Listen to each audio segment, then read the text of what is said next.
Bonsoir à tous, nous sommes mercredi soir et c'est l'heure de votre émission L'actu en débat. Deux thèmes dans ce sujet.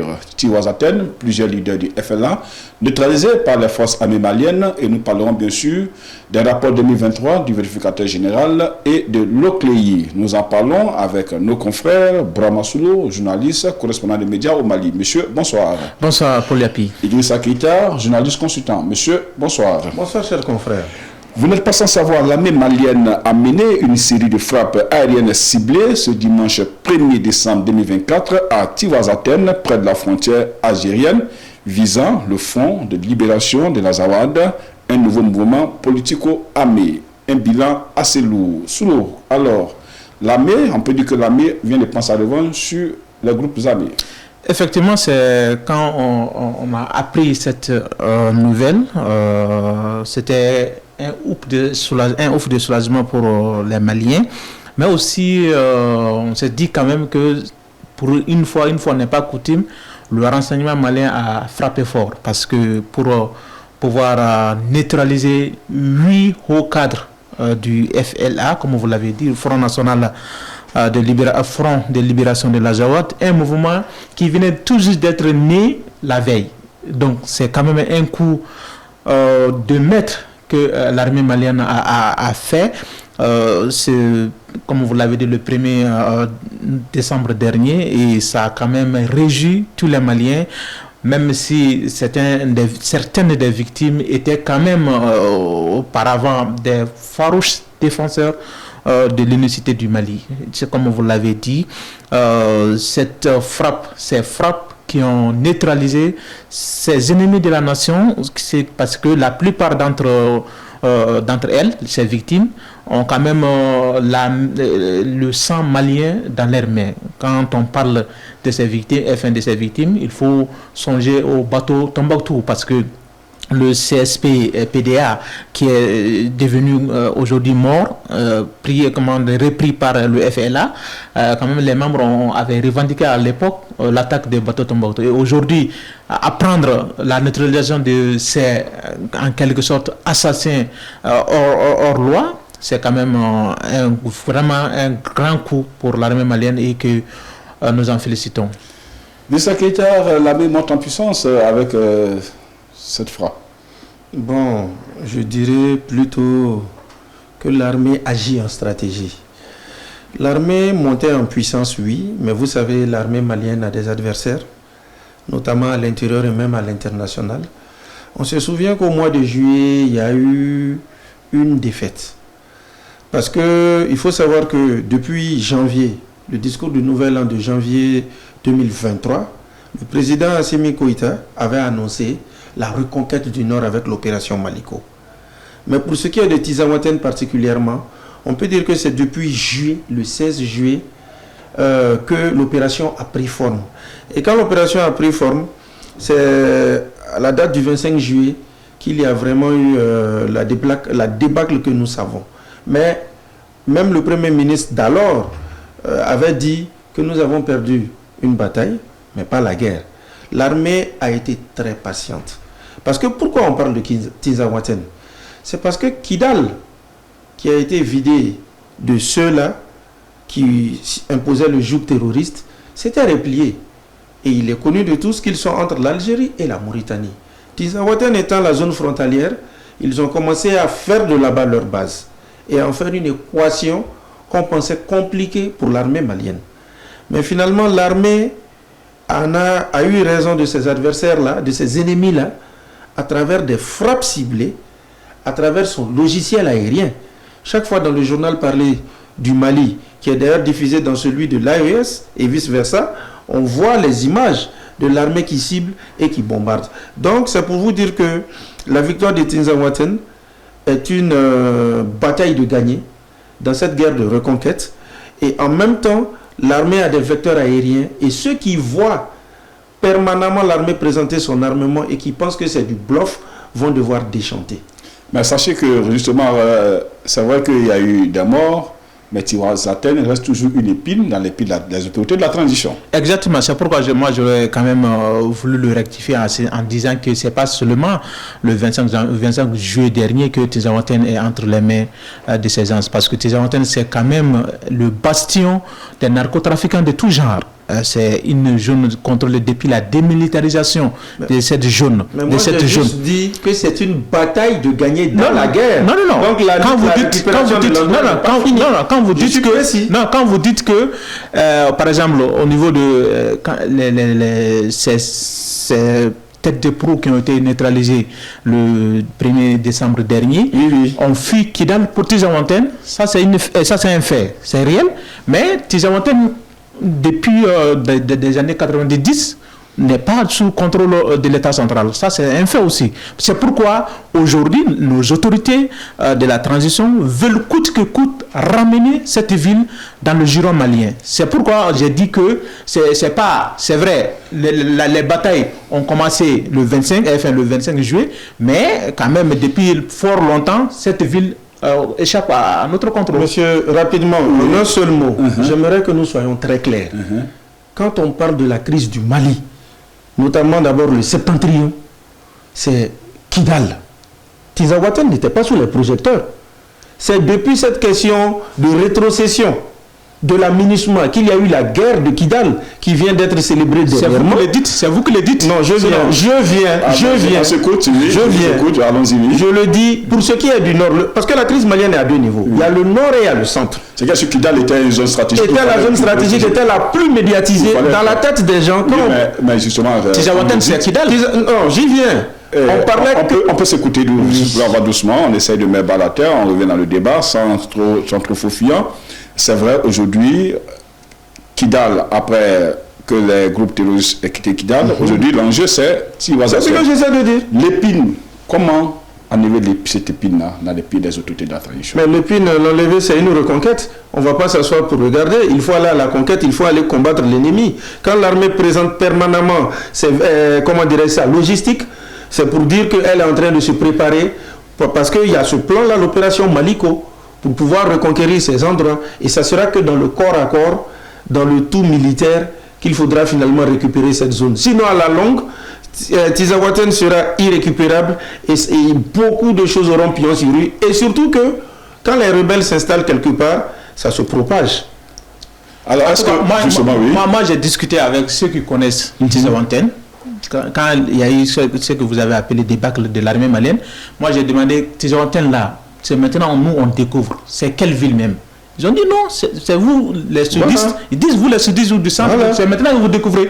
Mais Tiwazatène a toujours été une ville où les narcotrafiquants étaient toujours influents et Kidal est ravitaillé par Tiwazatène. Oui. Tu vois, c'est une voie de ravitaillement. C'est pourquoi aujourd'hui, c'est une épine. Cette épine-là, il parle de tout militaire. Moi, je crois que tout militaire ne marchera pas. Sinon, on avait engagé une riposte qui s'est estompée en cours de route. Parce que, la DIRPA même, le directeur de la DIRPA avait même annoncé que non, c'était pas dans l'optique d'aller récupérer Tiwazatène, parce que Tiwazatène, comme vous le dites, quand même, il y a l'Algérie qui est derrière aussi. Tiwazatène pense que le Mali, en faisant des manœuvres sur Tiwazatène, peut atteindre le territoire algérien. Donc il y a une tension qui montait parce que l'armée algérienne aussi commençait à barricader sa Tiwazatène. Donc vous voyez, donc c'est une zone très compliquée et je crois que les autorités ne vont pas aller dans tout militaire. Ils vont quand même essayer de voir, mais comme vous l'avez dit, parce que la bataille de Tiwazatène, c'était pas seulement le CSP-PDA, c'était aussi une coalition entre le GMIM, l'IGS. C'était une justement, on sait qu'aujourd'hui, c'est vrai que Tiwazatène, ça fait l'objet de toutes les convoitises. Aujourd'hui, l'armée est en train de tout faire pour prendre Tiwazatène, mais est-ce qu'il faudra, comme vous l'avez dit, en dehors de ce qui se passe, parce que là, il faut savoir que si les groupes rebelles sont jusqu'à là, à présent à Tiwazatène, c'est quelque part, ils ont une force de frappe. Et ils sont prêts à faire face. Exactement. Alors que faut-il faire en ce moment-là? Bon, je pense que dans le cas d'espèce, ce qui vient d'être fait est une victoire, ça les a fortement affaiblis déjà. Faut-il pas avoir peur du riposte de leur part? Non, mais les rebelles, même pas les rebelles, ce sont les terroristes. Les terroristes, chaque fois qu'il y a attentat, que ce soit en faveur ou en défaveur, ils font toujours des communiqués. Chaque fois que des dettes de Prout tombent, ils déclarent toujours un remplaçant. Donc c'est clair que cette bataille sera de longue haleine. Mais comme je l'ai dit, à partir de cet instant où depuis un peu, l'opinion c'est désormais que Kidal est reconquéri. Kidal n'est pas une fin en soi, c'est vraiment toute la zone qui doit être récupérée. Voilà, toute la région. Et donc désormais, les projecteurs sont sur cette zone. Donc nous allons attendre parce que c'est clair qu'au lendemain de cette défaite que les terroristes ont subie, non seulement les rebelles, les terroristes vont essayer de se préparer, mais l'armée aussi va prendre ses dispositions. Donc, à vous entendre, c'est vrai qu'aujourd'hui, on comprend, aujourd'hui, c'est que Tivazaten devient un enjeu stratégique, tant pour l'armée malienne que pour les groupes terroristes. Bien sûr. Alors, justement, c'est vrai que quand on voit les personnes qui ont été ciblées, on voit qu'il y a les têtes de proue, vraiment, de ce mouvement-là qui ont été touchés. Oui. Quelque part, si on peut se permettre, qu'ils ont touché le cœur même de ce mouvement. Mais est-ce sans les véritables têtes, faudra-t-il pas faire, ne pas dire, faudra-t-il pas vraiment être très prudent pour vraiment élever la garde?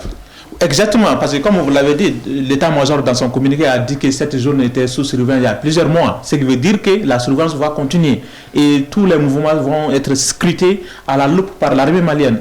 Donc, comme l'armée malienne le fait, de l'autre côté, l'ennemi aussi le fait tout autant. Parce que comme vous l'avez vu, l'armée malienne est tombée dans une embuscade coordonnée entre le CSP, PDA, Génie et toute la cohorte terroristes. Vous avez vu que ça a été compliqué pour notre armée. Et donc l'armée ne veut pas encore aller risquer la vie des hommes dans ces arts de combat de corps à corps dont vous parlez. C'est pourquoi les vecteurs aériens sont mis à contribution pour vraiment viser au cœur de ça. Et pour moi, aujourd'hui, alhamdoulilah, ceux qui ont été neutralisés sont quand même pas des moindres, mais les gros poissons sont encore toujours dans la nature. Je parle ici de Amadou Koufa, je parle ici de Yad Agagali, je parle ici de Bilal Chérif. Donc tous ces gens-là sont dehors, ce qui veut dire que c'est vraiment la main valide, les bras valides, parce que les Fahad quand même, c'était vraiment quand même des gens qui communiquaient, qui étaient des experts en communication.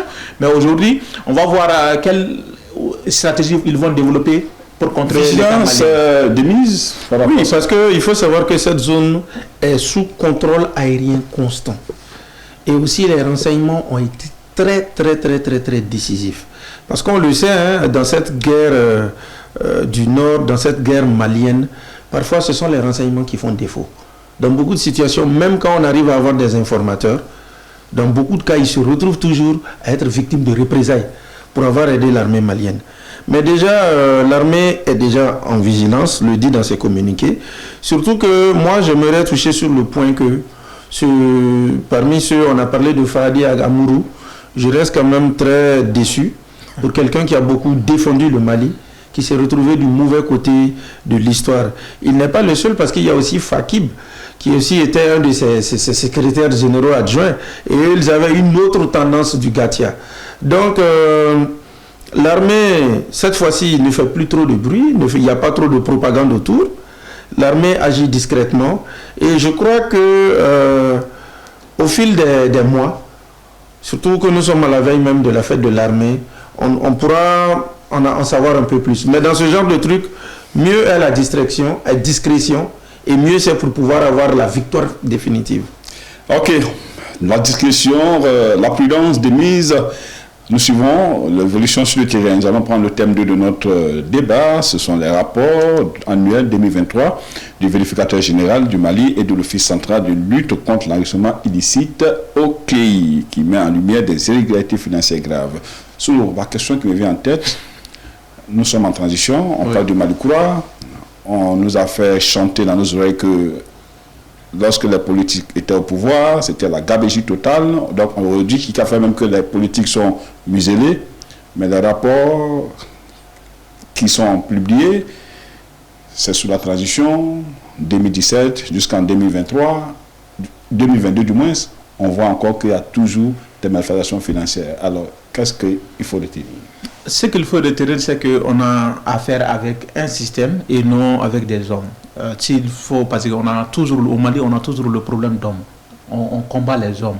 On ne combat pas les systèmes, on ne combat pas les idéaux, on ne combat pas les pratiques. C'est ça le mal de ces pays, le drame de ces pays. Comme vous l'avez dit, depuis 2020 jusqu'à aujourd'hui, tous les rapports remis au président de la transition, que ce soit Bandao ou général d'armée Assimi Goïta, ce sont toujours des illégalités à hauteur des milliards, des dizaines, des centaines de milliards en francs CFA. Donc, et là, on nous dit, on nous met dans la tête des Maliens que ces problèmes de corruption, c'est la France. Ce problème de corruption, c'est vrai, la classe politique a sa part dedans. Mais moi, je dis toujours, la classe politique n'a jamais gouverné ces pays seule. Elle a toujours gouverné avec l'armée malienne, avec les hommes et les femmes valables de tous les secteurs, de toutes les composantes. Donc aujourd'hui, apprendre que malgré les promesses, malgré les discours, malgré les déclarations, on voit qu'il y a certaines personnes qui s'en foutent royalement de ces déclarations et s'enrichissent de jour en jour au détriment des pauvres populations maliennes qui meurent, qui croupissent dans l'obscurité. C'est vraiment... Moi, je suis sans bouche. Keita, la corruption a encore la produit au Mali.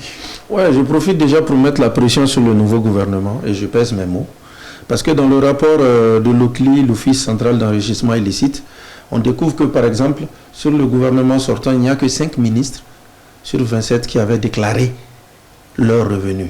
Parce que quand on prend fonction, il faut faire une déclaration. Quand on finit, il faut encore faire une déclaration. 5 sur 27. Or, même si on n'a pas donné les noms, le même gouvernement qui est reconduit, dans ce gouvernement-là, par exemple, on a l'actuel Premier ministre. Je ne dis pas qu'il fait partie des 5, mais c'est son équipe. Il est à la tête d'une équipe quasi remaniée. Donc je crois que, étant désormais à la tête des affaires, il faudrait que lors du prochain rapport de l'OCLI, sur cet aspect-là, on voit que vraiment les déclarations se font. Ensuite, c'est déplorable parce que les années s'enchaînent mais semblent se ressembler. Parce que moi j'ai toujours ce sentiment que, et c'est la justice en fait, l'aspect justice. Parce que je me dis que si, c'est vrai que dans les rapports, on ne donne pas l'identité de ceux qui le font, on donne quand même les services, parfois les années, c'est des indicateurs qui permettent de savoir qui serait là. Mais si ces personnes-là sont traduites à la barre une fois, 2 fois, de façon régulière, il est clair que certains seront découragés à faire des détournements. Pour ce qui est aussi du vérificateur général comme de l'OCLI, on constate quand même que les investigations se font. Parce que quand on regarde, c'est depuis 2020, 2021, c'est même des dates même d'avant la transition. Donc pour moi, l'aspect judiciaire doit être revu. J'avais toujours déploré ça, surtout concernant le VEGAL, dont le modèle a été pris au Canada. C'est que le vérificateur général au Mali, lui, il ne peut pas s'autosaisir pour des actions judiciaires. Il doit justement rendre le rapport. Donc les rapports sont toujours rendus. On a le sentiment que les choses avancent timidement. Mais j'ose croire que le défi de la corruption sera relevé. Parce que vous le savez, avec cette transition et la posture prise par les autorités pour la souveraineté nationale, on a plus ou moins isolé le pays de beaucoup de choses. Et un pays, pour qu'il fonctionne, ce sont des ressources, c'est de l'argent. Et tout ce qu'on a à travers ces détournements, si on arrive à le récupérer, le Mali pourra entreprendre assez de choses. Est-ce que quand on voit ces rapports-là, est-ce que ça ne pose pas le problème vraiment de la justice? Est-ce que la justice ne doit pas vraiment essayer de se muscler un peu pour vraiment arrêter un temps un peu cette hémorragie-là? Bon, c'est vrai, hein, comme vous l'avez dit, mais le temps de la justice, on le rappelle, ce n'est pas celui du citoyen lambda. Peut-être on est pressé, peut-être parce que, comme il l'a dit, le VEGAL mène des enquêtes, l'OCLI aussi mène des enquêtes. Le VEGAL, c'est concernant les institutions et le fonctionnement des lieux de travail. L'OCLI pointe du doigt à des individus très clairement, et dans son rapport, le président de l'OCLI a dit il a transmis 6 dossiers à la justice. Donc on attend voir ces 6 dossiers, comment ces dossiers vont être suivis. Et toutes ces institutions de lutte contre la corruption se plaignent de ne pas avoir des moyens de répression, des moyens de, comme il a dit, de justice. Parce que si l'OCLI avait par exemple des moyens de mise en dépôt, mise en demeure. Voilà, mise en demeure ou des confiscations, peut-être que ça aurait diminué le cas. Mais toujours est-il qu'on est dans quand même un pays où le système est fait de sorte que toujours il faut le président qui est le super humain, extraterrestre qui est là, donc tout passe par lui. Et souvent on a tellement de dossiers, des rapports sur le terroir du président qu'on ne sait pas quel rapport sortir et quel rapport. Et c'est le pays, comme vous l'avez dit, c'est l'hémorragie qui va tuer ces pays peu à peu. Alors ce qui est un peu bizarre, c'est que dans ces deux rapports, on voit qu'il y a des secteurs clés qui sont touchés, la santé, l'éducation, la défense. Est-ce que là, il n'y a pas de problème? L'impôt, le trésor, tout. Alors Idrissa Keita, selon vous, aujourd'hui, quand on voit que ces secteurs-là sont incriminés dans des rapports, cela va dire qu'il y a un sérieux problème. Oui, évidemment. Déjà, il faut savoir que pour ce qui est de l'OCLI, nous avons quand même 60 déclarations qui ont été faites en 2022-2023 contre 629 en 2018. Mais après 2018, 2019, 2020, 60, 70, pas plus. Or, au niveau du vérificateur général, nous avons 50 missions qui ont été réalisées, dont 35 qui portaient sur des aspects financiers. L'éducation, oui, vous en avez parlé. Par exemple, qu'est-ce qu'on découvre auprès du VEGAL? 42% d'écoles fictives qui ont reçu des fonds. Exactement. Non seulement en tant qu'école fictive, comme il y a des écoles constituées qui ont eu aussi à faire des subventions à des élèves fictifs. Et en plus de cela, dans des établissements aussi qui sont là, qui l'ont fait à des élèves même non seulement fictifs ou dont la scolarité est terminée. Aussi, il y a des subventions qui étaient dédiées à des écoles publiques qu'on a orientées vers des écoles privées. Et là même, j'en profite aussi pour rappeler ce que l'OCLI a dit. L'année passée, l'OCLI avait sorti une liste d'écoles qui avaient des agréments faux ou qui avaient des agréments qui n'étaient pas légaux. Ouais, même le ministère, bien sûr. Fait. Et ça, c'est finalement un peu resté sans suite. Mais avec ce rapport du VEGAL qui met la question sur la table, il est important que nous puissions avoir un regard et des retours. Les rapports se suivent chaque année. Concrètement, aujourd'hui, qu'est-ce que l'on doit faire? Parce que le citoyen lambda malien est fatigué, est étouffé avec plusieurs crises économiques, sociales. Qu'est-ce qu'il faut faire réellement avec tous ces rapports-là aujourd'hui? Paul, ce qu'il faut faire, c'est que le régime actuel, le régime en place, doit commencer à juger ses propres partisans, ses propres produits, ses propres dirigeants. Si ce n'est pas le cas, parce qu'au Mali, on ne juge que les régimes passés. Je ne parle pas des régimes, je ne parle pas spécifiquement de la transition. Même si cette transition passe, le régime, si c'est un régime civil qui va venir, il faut que le régime qui est en place commence à juger, à taper le poing sur la table avec lui-même d'abord. Sinon, si on juge seulement le passé et laisser la corruption continuer sous son régime, ça va continuer. Et nous, on vit dans ça. Qu'est-ce que vous en pensez? Il faut commencer déjà à taper. Moi, j'ai même une révélation à faire. Hein. C'est-à-dire que au niveau du CNT, au début même de la transition malienne, c'est-à-dire en 2021, il y avait ce projet-là de cette juridiction spécialement pour ça, qui a circulé, finalement qui n'a pas été adopté et qui a créé une frustration en moi. Parce qu'en 2021, où la Guinée a fait son coup d'État, ces autorités-là ont réussi à mettre ce truc-là à eux leur niveau, au niveau de Conakry, qui s'appelle la CRIEF, la Cour de répression des crimes économiques et financiers. C'est le CLE, c'est l'équivalent de l'OCLEI. Non, là-bas c'est un tribunal. On envoie tout ce qui a été détourné, directement on ne fait que juger. Maintenant c'est vrai, hein, il y a la justice des vainqueurs. Alors justement, qu'est-ce qu'il faut faire justement? Allons-y. Oui, non, déjà pour moi, je crois que quand bien même le CNT est quasiment à la fin de sa session, mais dans la période budgétaire, et on parle de finances, de budget de l'État, il serait quand même temps qu'on remette cette question-là sur la table. Déjà, la commission loi et le ministère de la Justice ont été très actifs pour revoir les codes de procédure pénale et pénal aussi. Ouais. Donc je crois qu'il serait temps de réveiller cette institution. Parce que si on sait que désormais il y a une institution qui ne juge que tout ce qui est détourné, spécialement des rapports de l'OCLI et du VEGAL, je crois qu'on pourra vraiment s'en sortir. Il y a ça, il faudrait aussi qu'il y ait la confiscation des biens et la mise en demeure. La mise en demeure, la confiscation. Sans aussi les gels des comptes. Justement, donc, voici des pistes de solutions, chers téléspectateurs.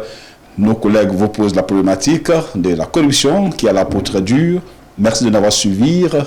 Nos invités étaient Brahma Solo, journaliste, correspondant des médias au Mali, ainsi que Idrissa Keita, journaliste consultant. Quant à moi, je vous dis au revoir, à très bientôt. D'ici là, portez-vous bien et que Dieu bénisse le Mali.